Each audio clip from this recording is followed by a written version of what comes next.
with the death of Charlemagne, Charlemagne divided his empire among his 3 sons, and they in turn divided the empire, their kingdoms among several sons. What happened was central authority broke down in Europe. With central authority breaking down, then the power of the nobility increased. And noblemen began to keep armies, something that had not been allowed before, and this is very dangerous. I mean, if you can imagine a country where every rich man kept an army, but this is what happened in Europe. So the nobility, each one of the dukes had an army, the counts had an army, and after a while, these armies inevitably started fighting each other. But Europe began to be invaded quite a bit from without. Now, the Muslims poured in from the Mediterranean. The Magyars were another group that came in from Central Asia. When I say the Mediterranean, the Muslims began to attack from across the Mediterranean, from North Africa, and they hit Italy, they hit Sicily, and for a while they actually took Sicily, but they didn't keep it for long. But they kept on attacking from Spain, and they tried to get Constantinople. Eventually they got Turkey. The Magyars were another group from what is today Mongolia. I say Central Asia here, but Mongolia and Kazakhstan, Turkestan, Uzbekistan, and some of those places in Central Asia. They came in and they made a lot of havoc in Europe, but finally a European army got together and decisively defeated them. And then they wound up going to Hungary, where their relatives, the Huns, already were, and they settled in Hungary. And their descendants are still in Hungary to this day. The Vikings. Vikings came from Scandinavia, Norway, Sweden, Finland, and Denmark, and they poured down from Scandinavia. Now, some of the Vikings are known to have settled in North America. Anyway, to make a long story short, Europe was really hard hit. The Vikings from the north, the Magyars from the east, the Muslims from the south. No, they were not hit from the west, but they were hit on 3 sides. You might think Europe would be done in. Well, instead, what happened after Europe stopped the Magyars, eventually the Vikings began to move in, and the Vikings, a lot of them settled in England, became the Normans. They settled in France up the colony of Normandy. This Norman means Northman, colony of the Northmen. But Normandy, you'll hear Normandy talked about when you talk about D-Day. Normandy is right off the coast of the English Channel. The Vikings also went to Italy and set up a Norman colony in Italy. And eventually these people became Europeanized. They joined in and mixed with Europeans and became Europeanized. Eventually they became Christian. The Magyars converted to Christianity. The Vikings converted to Christianity. The Muslims never did.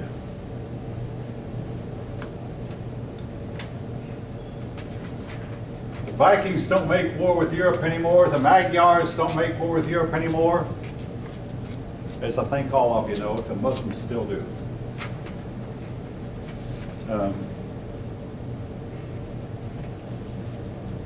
The war is still going on, has been for 1,400 years, folk, with no end in sight.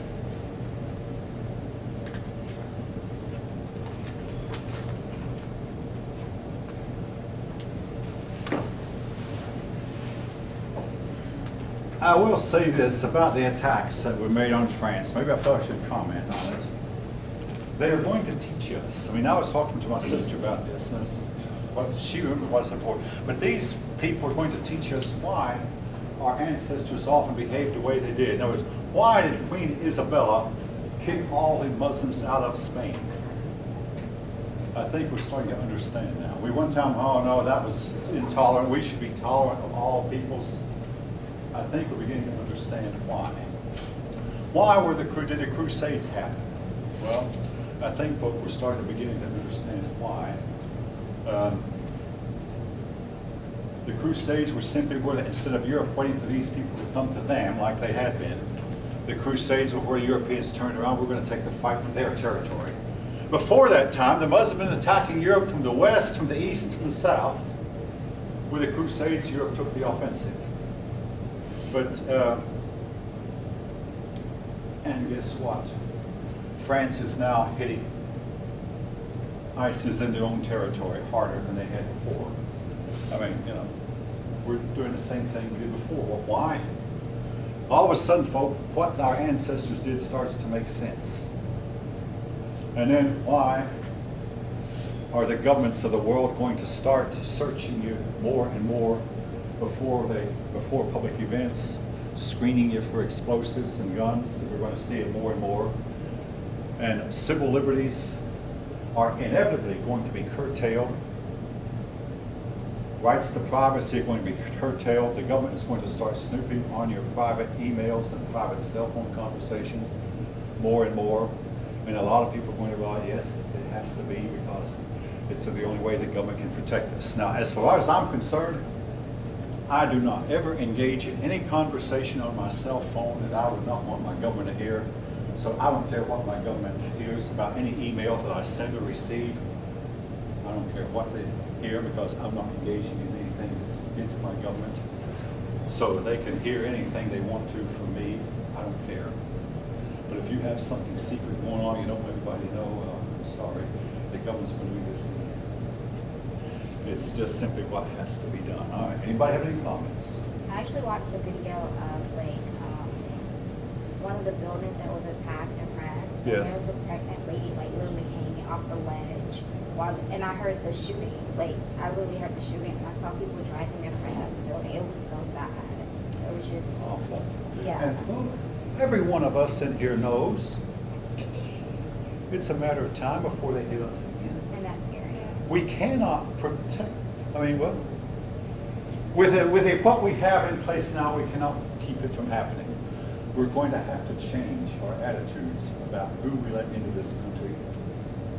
Aren't we accepting 70,000 refugees in the next month? I'm very much aware that this is going on, and folks, someone said what we should really do is move in with an army and clear out a place in Syria and say, all your refugees go here, and we'll try to put our best to protect you here, but you're not welcome in our country.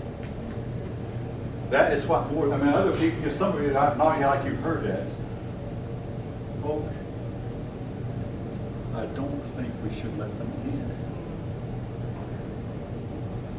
Because once again, we're not caged, we're not contained, we'll let them roam freely all over the place.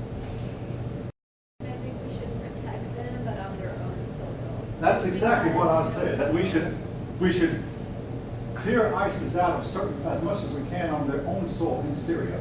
And then tell them, you come here, and here we'll feed you and house you and shelter you as best we can. But you're staying here. And we'll have our armies here, all the nations will gather in a coalition. And we will see that you're not terrorized here. And if there's any terrorists among you, they're only going to blow you up, because we're not going to mix with you. Yeah. All right, I see some heads nodding.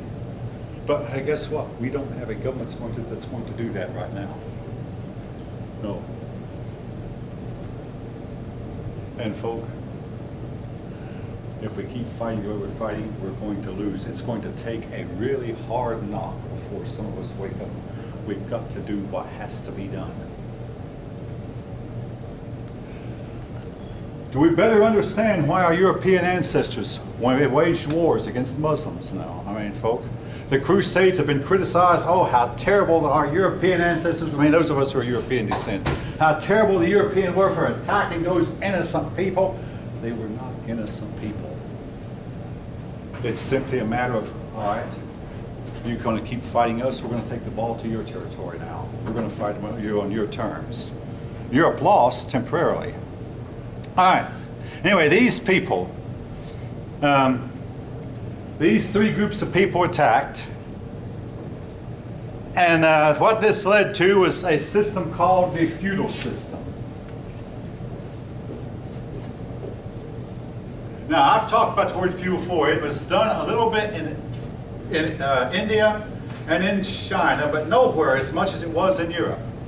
The word feudal means that yes, you have a king, but he's just a figurehead, has little real authority. That most of the power resides in the hands of the nobles. You have under the king, you have your dukes. Under your dukes, you have your counts. And under your counts, you have various ranks of barons. These nobility, and the nobility actually have all the power, but the power is scattered, so that no nation can really present a united front. The feudal system was to dominate Europe for, maybe 700 or 800 years, until finally, in modern times, kings were able to build up their power. But for a while, the power of the king was very limited. The word feudal involves vassalage, or vassals. Now, I mean, some of the library books I read 40 and 50 years ago, I still remember. My brother once bought a book from the school library entitled The Crusades, and I'll never forget the first sentence in the book. It said, if you had lived in Europe during the Middle Ages, you would probably have been someone's vassal. Everybody in Europe was a vassal. The Pope was a vassal to God. The king was a vassal to the Pope. The dukes were vassals to the king. The counts were vassals to the dukes. So the knights were vassals to various dukes, kings, lords of all types. And the peasants and serfs, again, were vassals to the kings, the dukes, the counts, the other nobility. Everybody in Europe was somebody's vassal. Vassal was someone who he protected you, basically, because there was so much lawlessness going on, and the people wanted some kind of order. With these foreigners coming in all the time, a man would get around a powerful man, or he'd go to a powerful man and say, I can't defend my family against all these invaders, will you please help me? And the Lord would say, okay, yeah, put your hand in mine, and the vassal would kneel down, put his hand between his new Lord's hand, and he would swear that he would fight his Lord's battles, and the Lord would swear to protect him, and they would enter into this kind of agreement. And the feudal system was not planned in advance, but the vassal would swear an oath of loyalty. Sometimes he would say he did homage or fealty. The word fealty means loyalty.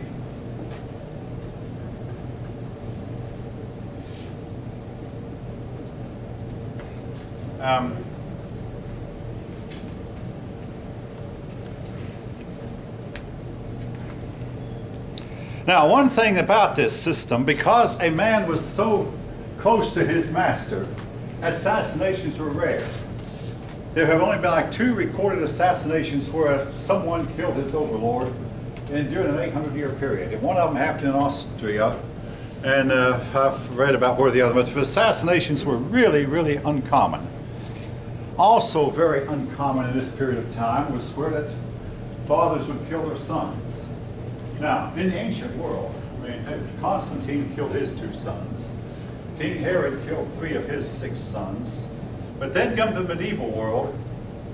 For 1,000 years, hardly any king or nobleman killed his son, except for finally Peter the Great killed his son in the 1600s. Ivan the Terrible accidentally killed his son. His son came out with his wife dressed in what Ivan considered immodest. And the father slapped his son really hard for letting his wife dress in an immodest manner, and his son dropped down dead. And all Ivan could do was bow down and weep over his son's lifeless body. But it was an accident.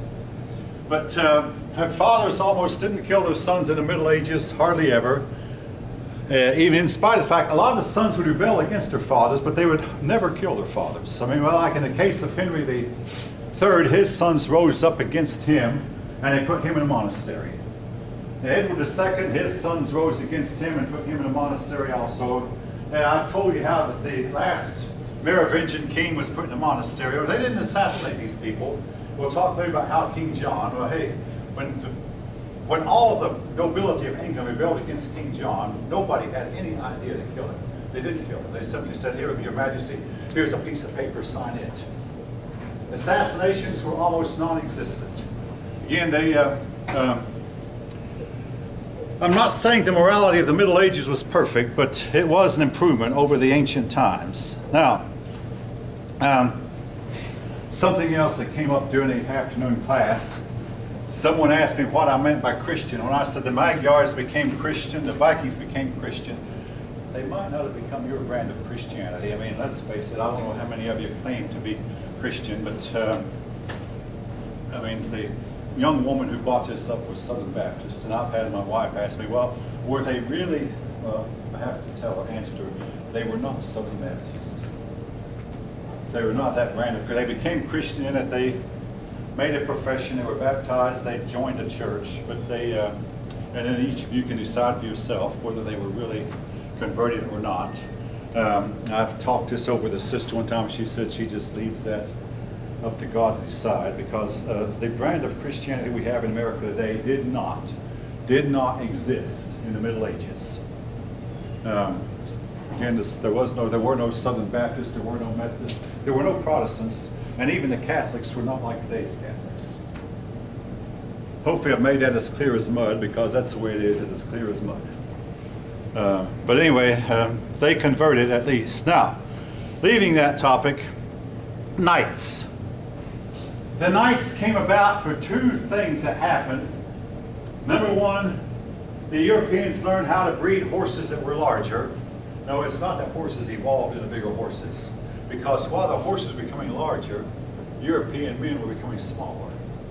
It is now known as the average height of the European male according to his armor. Now, we have a lot of armor that's come down to us, and it looks like the average man in Europe was only about 4'6". Now, they were not all that small. King Edward I was 6'3". We've dug up his bones and have measured him. He was 6'3". Peter the Great was 6'7". And that was tall even by today's standards. But a lot of the people in that day were genuinely short and light. So between smaller people and the stronger horses, you could have a knight in armor. I'm talking about armored knights. Knights. Hey, I've read many a book about armored knights and their deeds. And now, to become a knight, you had to be of noble birth. What typically a lord would do, in other words, a nobleman, whether it be duke, count, baron, of whatever rank, viscount, earl, oh yeah, there were ranks of earl there too. He would make his sons knights. Now, only the oldest one would become the next duke. The oldest one would become the next count. That way it kept the estate together. So only one of them became a duke, but the rest of them would become knights, including the older one. To become a knight, you'd start off at the age of 6, you become a page boy, and usually in the court of the king or the court of a high-up nobleman. You become a page, and then from at the age of 14, you become a squire. Page.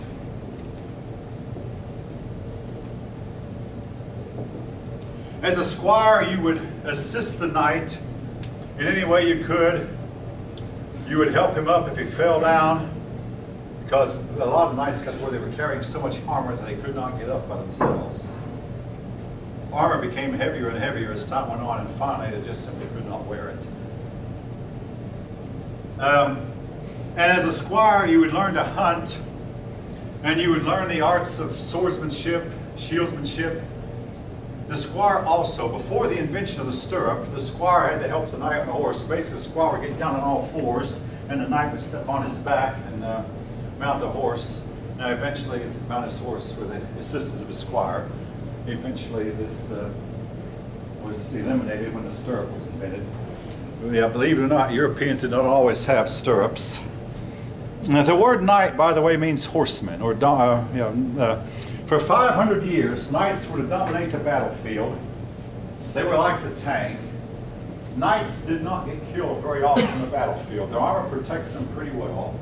And usually the squire stayed close to the knight to assist him. The knight would oftentimes carry a separate shield and assist his, the squire would carry a separate shield and assist his knight any way he could. But typically when the battle was over, most of the bodies were found in the field with the bodies of the common soldiers, the pawns as they might be called. If any of you played chess, you've run into these same terms. the pawns or the foot soldiers. And the knights with the protection of the armor. Now this was a change late with the invention of gunpowder. When the invention of gunpowder, armored knights became outmoded. Then at 21, a squire would be knighted if he passed all his tests. Now if he showed a lack of courage in battle, he would be kicked out with no chance of being reinstated. That didn't happen very often. But generally a knight was expected to, before he became knight, he was expected to spend all night in prayer. And then the next day, the nobleman would dub him a knight, usually by tapping on his shoulders with a sword. And he would be a knight from then on. Now, knights in Europe developed a code of chivalry, which had a lot to do with the way that they treated the women. And folk, I will say this, I think one reason why Europe wound up excelling was of all the peoples of the earth, they had at least they at least on paper treated their women better than the other peoples did. Now I know that you can read where in the Middle Ages wife beating was somewhat of a problem, yet not with everybody. But knights were taught that if you're crossing a bridge, a log bridge, and there's a woman about to cross too, you were to step aside and let the woman cross first. Women were to be assisted by holding the doors open for them. Now, if you read the story of Robin Hood and Little John, both of those men were crossing the bridge at the same time, and a lesser man was expected to get out of the way so the bigger man came over, but neither one of those men would admit that he was lesser, so they clashed in the middle of the bridge, and Little John knocked Robin Hood right into the water. But this happened quite often because honor was, but anyway, but the women were given some kind of preferential treatment. Now, generally a knight only gave preferential treatment to noble women. Seldom would he do anything for common women. Also, the knight was expected to fight a noble woman's battles for her. He'd become like her champion. The knight had a lady, and the lady could never be his wife. Much too often, though, I mean, the relationship between the knight and his lady was supposed to remain platonic. Much too often it degenerated into something more that was not quite platonic. The most famous case is a case of Lancelot and Guinevere. Guinevere was married to the king, King Arthur, and Lancelot was the strongest knight in the king's army. And both of these people had a crush on each other, and this crush wound up destroying the King Arthur's entire army. Again, for those of you who've read the story. But it had at least a code there of chivalry that was to last. In other words, saying that women are to be under subjection, yes, but at the same time women are to be treated with honor, courtesy, and respect. A love for the Virgin Mary also tended to elevate the status of women in Europe. Europeans, a lot of them worshipped Mary, especially the ones of them who didn't believe they were good enough to pray to God or pray to Jesus. They would pray to Mary instead, believing that Mary would, being a woman, would listen to them more so. Now again, I'm not trying to teach theology, but I'm teaching about this because this is a way that the Europeans thought at that time. Now, while I'm on the subject of chivalry, again, I'm going to jump to modern times.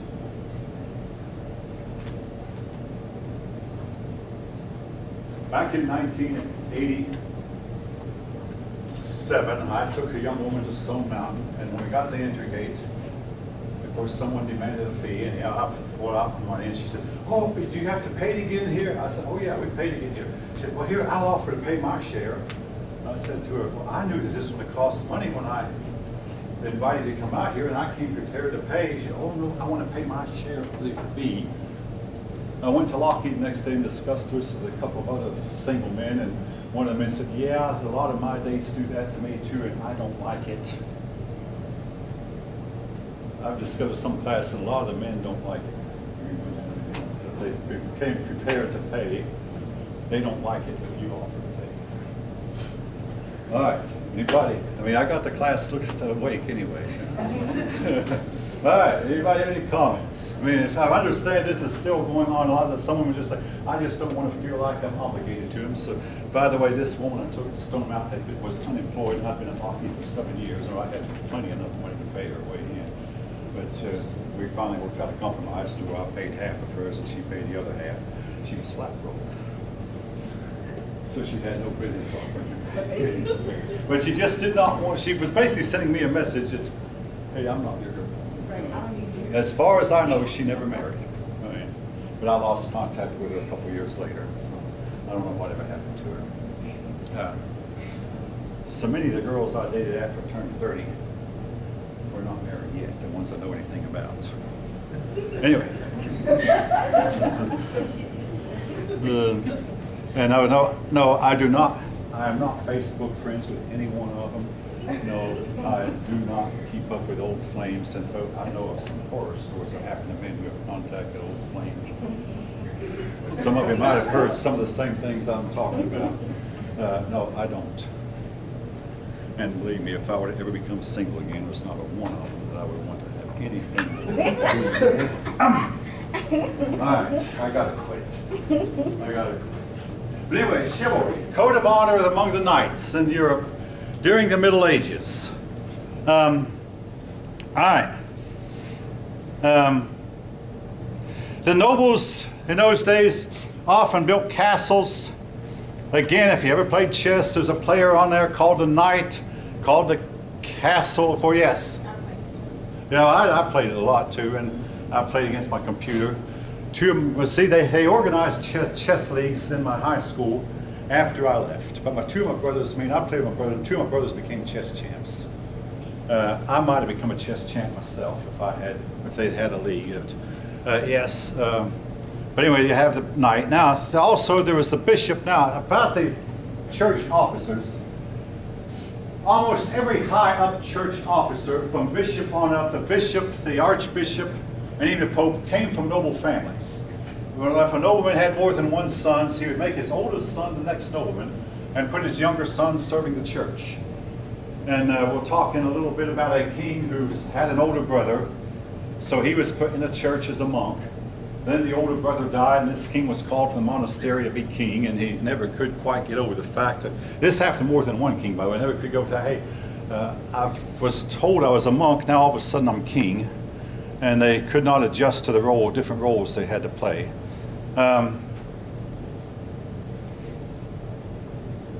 Tournaments. Oh yes.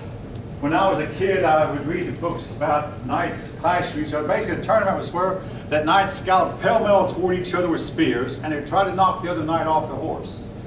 Now, if you go to the Renaissance festivals that they hold a little bit south of here, and I believe every September, have any of you ever been? They'll reenact these tournaments where that one knight will try to knock the other one off the horse, except they're fake. Yeah, they're fake. The knight knows who's going to be knocked off, and he'll make it pretend like he was knocked off. Actually, he goes off the horse in such a way that he knows how to fall without hurting himself. That in those days, but what happened, a lot of armies were hurt because so many knights became permanently crippled or permanently deformed after being knocked off the horse while they had armor on. A lot of knights were killed. So eventually the tournaments became safer as times went on. Sometimes the tournaments only involved 2 knights. Sometimes they get 20 knights on one side and 20 on the other, and all 40 of them galloping toward each other. And they would see who could knock all the rest of them off their horses at a certain time. All right. A lot of times women were under the control of men in Europe, but a lot of them achieved a lot of independence, owing to the fact that their husbands had to spend a lot of their time away at war, and when their husbands were away at war, the women were left to manage the estate. So women had to learn how to be skillful in managing servants and managing finances. Now, of all the women of the Middle Ages, one of the most famous women was a woman named Eleanor of Aquitaine.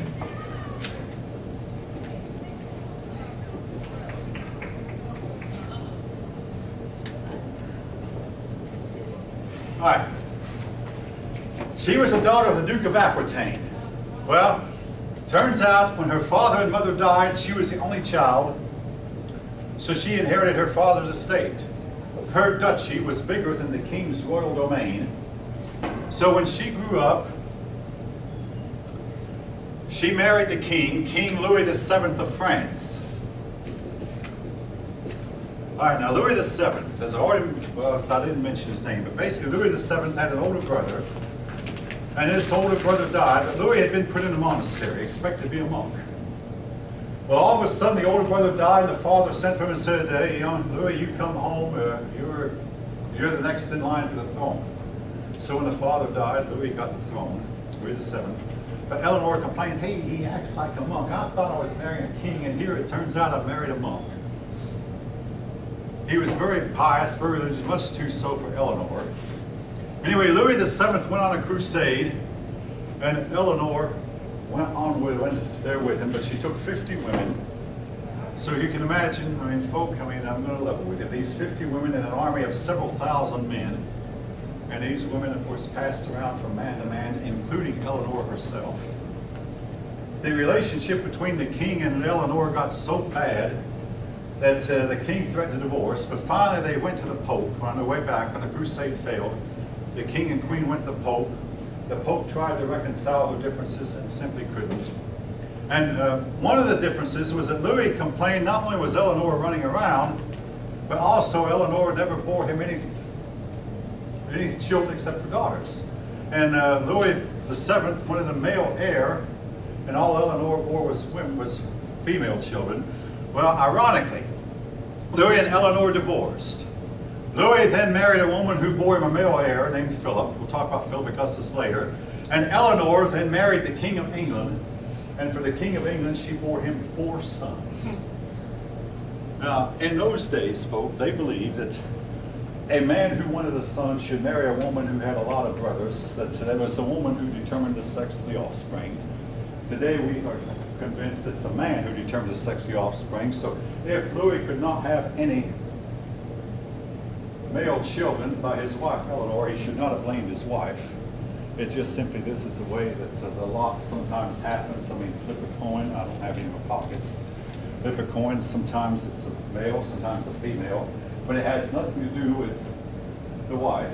It's all due to the male chromosome that's passed from the father to the offspring, and the mother has nothing to do with it except for bearing the child, either a male or a female child. Now,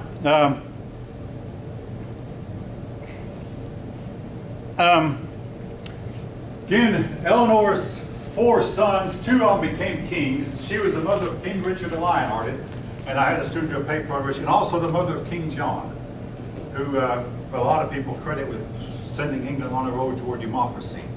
Now, where Eleanor fits in the modern world, I mean, I'm jumping around a little bit, but a lot of persons say that the modern day concept of romance comes from Eleanor of Aquitaine. Eleanor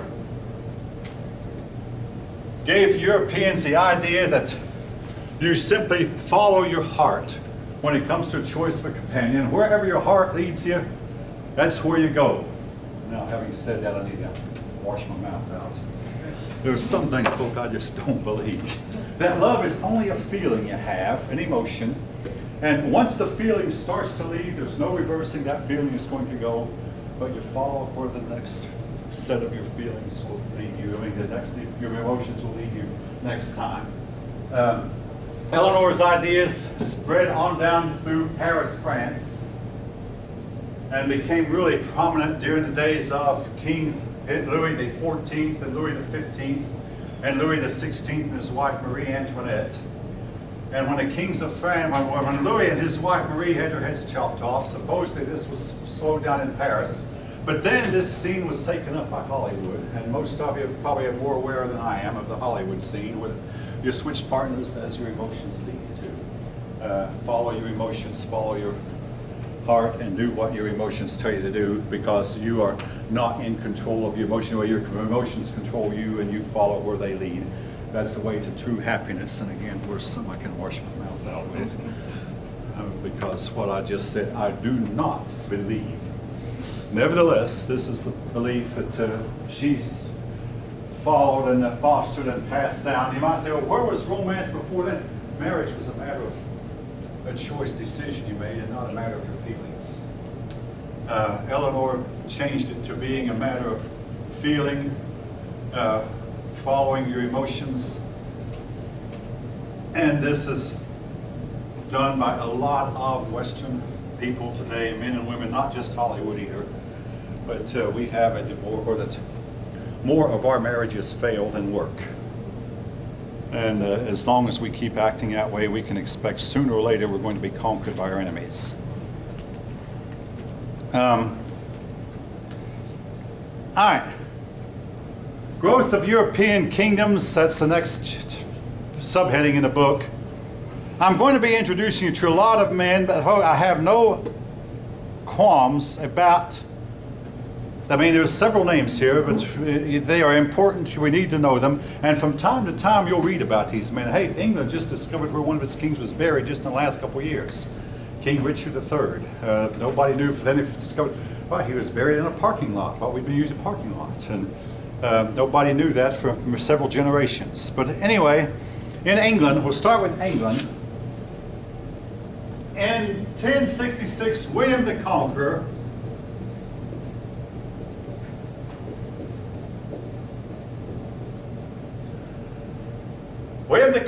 came from Normandy. William the Conqueror was Duke of Normandy, and he was a playmate to the England's King Edward the Confessor, and Edward promised him the throne. Well, when Edward died, William was not given the throne. So William decided, well, hey, I deserve the throne. By the way, the man that gave the throne, a man named Harold, did any what you call blue blood in his veins. In other words, Harold's genealogy did not include any royalty, and William's did. William, on his father's side, was descended from some of the English kings. So William said, I have blue blood in my veins. I should be the ruler. Harold has no blue blood in his veins. He should not. So William and Harold met at the Battle of Hastings, and William conquered England. And it was the second time in about 100 years that some foreigner conquered England, but no foreigner has conquered England since. Yeah, Adolf Hitler tried it, Napoleon tried to, but no foreigner has conquered England. But anyway, William the Conqueror came from France, conquered England, got together an army of adventurers. Now, folks, this is a bit of trivia. It won't be, I'm not going to write it down, we're going to test, but one of the men who followed William was a man named Warnbald. And as a result, Warnbald was given some lands by William. I mean, you know, what William promised that you help me conquer, the ones of you who survive, I'll give you land. So Warnbald was given some land in today what is the southern part of Scotland. And the people living in this land that he was given went by the surname of Cunningham. Well, William married a girl named Cunningham, and he took the surname Cunningham himself, and his descendants became the earls of the Cunningham dynasty that was to last for 1,000 years, till about 1802. In 1802, the last male heir of the Cunningham clan died, and there is no county. There is still a county called Cunningham County. But anyway, as a bit of trivia, am I descended from Warnbald? Likely, because everybody alive today who has the name of Cunningham likely is descended from him or the people living around him. Keep in mind, you have two parents, 4, 8, 16, 32, 64, 128, 256, 5, 12, 224, and on up and up. By the time you get back to William the Conqueror, you have more than 1 million descendants. Everybody would, unless some lines come together. So, and William the Conqueror probably has more than 1 million descendants alive today, because some of his descendants had more than one child. All right, anyway, William, what he did was he increased the power of the monarchy. So unlike other European countries, England became a strong monarchy. After William, these are far from the only kings England had, but the next notable king was Henry II. Henry II.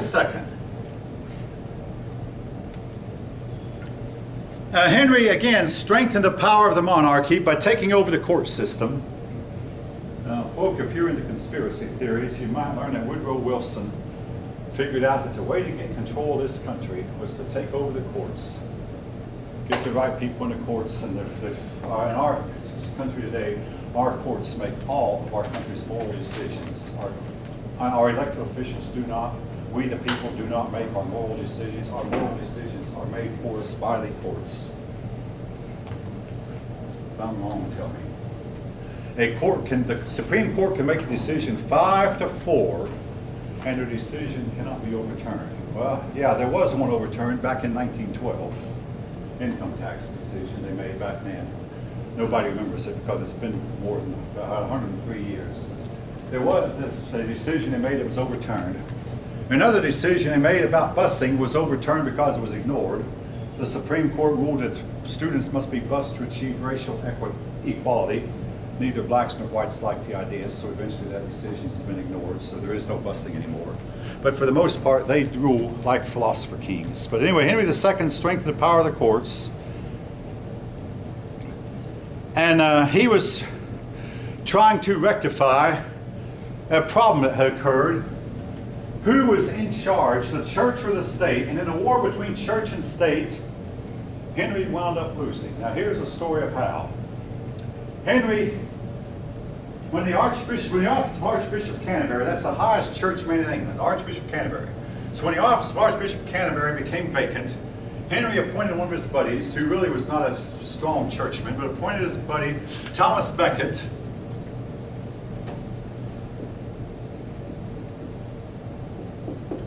to be the Archbishop of Canterbury. And Henry thought, I've got my man, I can control him. Now, as has been the case many a time through history, once you put a man in an office, you have no idea what he's going to do. Thomas Becket had never been really an avid churchman until he got to be the Archbishop. And all of a sudden, Thomas Becket started to dress like a churchman, talk like a churchman, and worst of all, from Henry, he started to think like a churchman. He took the church's side on every issue against his former friend Henry II.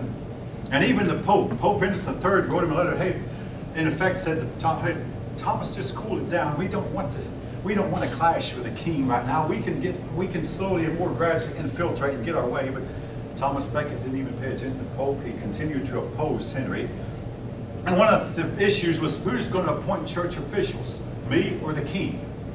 Now today, in the modern world, we just know that the churchmen should appoint church officials and the government should not. I mean, but in those days, kings felt like, hey, I appointed you and I should appoint all your subordinates. And Becket said, no, I am in charge. I appoint my officials. Also, the issue was who's going to try court cases, the church or the state. Henry insisted the state should try court cases. The church said, no, it involves churchmen, I should try them. Well, one day, Henry was sitting around a table with a bunch of his knights, and someone came with a note that Thomas Becket had done something Henry didn't like. Henry was half drunk. In a fit of rage, he said, "Oh, you dogs who are sitting around my table, can't any of you take care of this upstart for me?" The four knights decided, hey, well, I guess he meant we should kill him. So four knights rose to the table, and they cut through Thomas Becket's head with their swords. This turned out to be the biggest mistake that Henry made. All of a sudden, the whole country sided with Becket. The whole world came down on Henry. Henry had to apologize, do penance. I mean, even kings did penance. And Henry lost his attempt to control the church. Everything that Thomas Becket stood for stood. Henry was unable to gain control of the church. In effect, Henry lost. If you go to England today and go to the Westminster Abbey, you'll find a statue of Thomas Becket there today. He became a hero. Henry became something of a, well, he still goes down in history as one of the best kings England had, but this is one fight he engaged in that he lost just by sheer fit of temper. Now, the next king after Henry was the one, by the way, who married Eleanor of Aquitaine. Married Eleanor, and by her he had two sons, Richard the First, or known as Richard the Lionhearted. He spent 9 of his 10 years fighting in the Crusades. Well, actually, he only fought in the Crusades about 4 or 5. Then he was put in prison for a while. Eventually, England paid his ransom and he was released from prison. But an Austrian dude kept him in prison for a while. But Richard the Lionhearted, he was an adventurer. When Richard died, came King John. Now you notice, when I write King John's name, I don't put the first or the second. because the English royal family has not named its children John from that day to this for 900 years. Well, there was one man named John, but he never became king. He was like a second son, but he never became king, even though John of Gaunt, I think his descendants did. But anyway, King John, he'll become John the First if there's ever another John on the throne in England.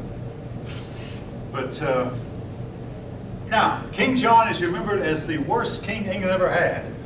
If you think the little fit I demonstrated by Henry was bad, King John was known to roll over and throw off at the mouth like a mad dog. I mean, he would really throw fits, among other things. He hung around with the bad people. He was a heavy drinker. Hung around with the wrong crowd. A staunch gambler. He conducted his business affairs in the privacy of his own bedroom to where nobody knew where the money was being spent or who all he was showing favoritism to. Well, one day, I mean, he had some lands in France he inherited from his mother Eleanor. I mean, his mother was Duchess, so he was Duke of, he inherited from his mother the Duke of, the Duchy of Aquitaine. So he was Duke of Aquitaine. So one day he went to France to attend the affairs of Aquitaine. And while he was in France, all of England's nobility got together to a man, and they said, let's draw up a paper. This paper was known as the Magna Carta. And tell him when he comes back, he must sign it. Magna Carta simply told John, you're still king, but there's certain things that you must not do that we're not going to allow. King John heard a rumor about the Magna Carta before he came back, but he came back to England, and there all the nobility confronted him to a man. He saw he had no one on his side. I mean, they were not out to kill him. I mean, assassinations did not happen in the Middle Ages. He signed.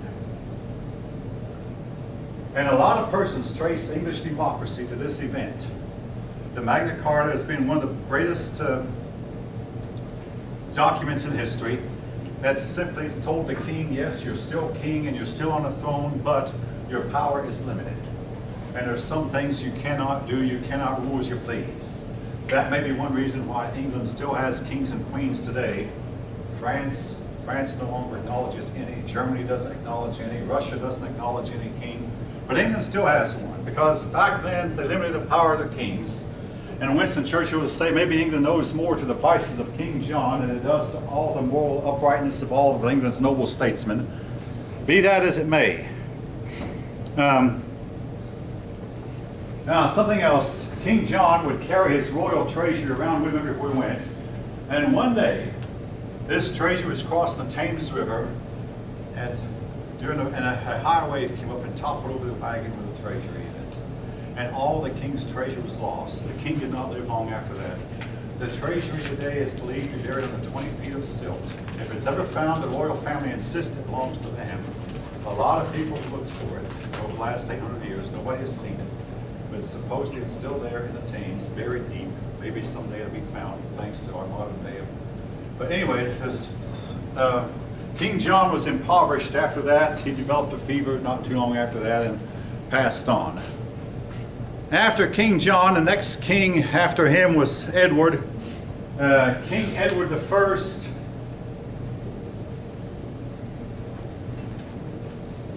He was the one I mentioned who was at least 6'3" tall, based on the fact we've opened up his tomb. And Edward I is remembered mainly for convening the first Parliament.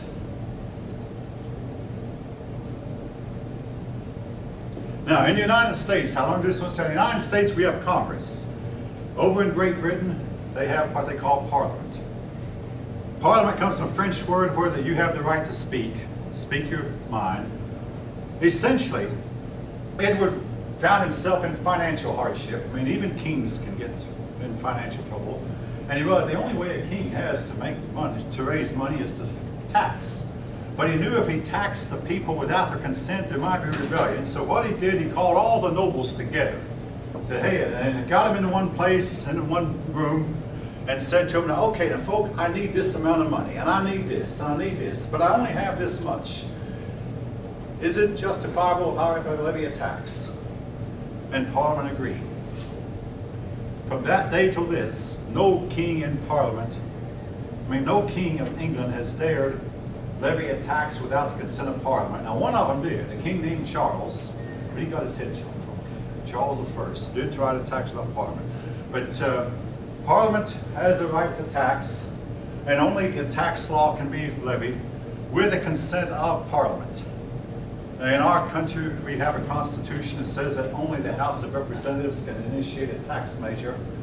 The Senate is not allowed. The Senate now votes on it, and the Senate must approve or disapprove, but all tax revenues must originate in the House. This is something we put in our Constitution originally, and it's still there. Parliament was to become more and more powerful as time goes on.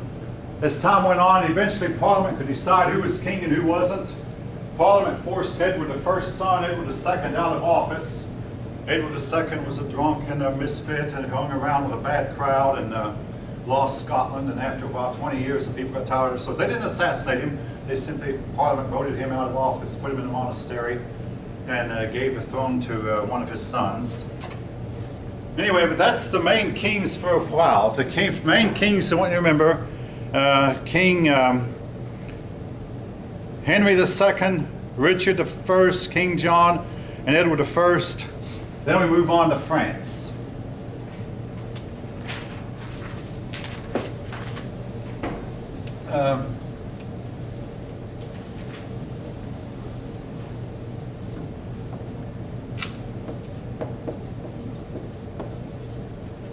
The first king of France that we'll talk about is, Hugh Capet. The only thing I want you to remember about Hugh Capet, when the last Carolingian was so weak and inept that the French got rid of him, they elected the people, the nobles of France, not the people, the nobles of France elected Hugh Capet. And he was one of the lesser noblemen. He was descended from Clovis, yes, he was even related to the royal, so he had blue blood in his veins.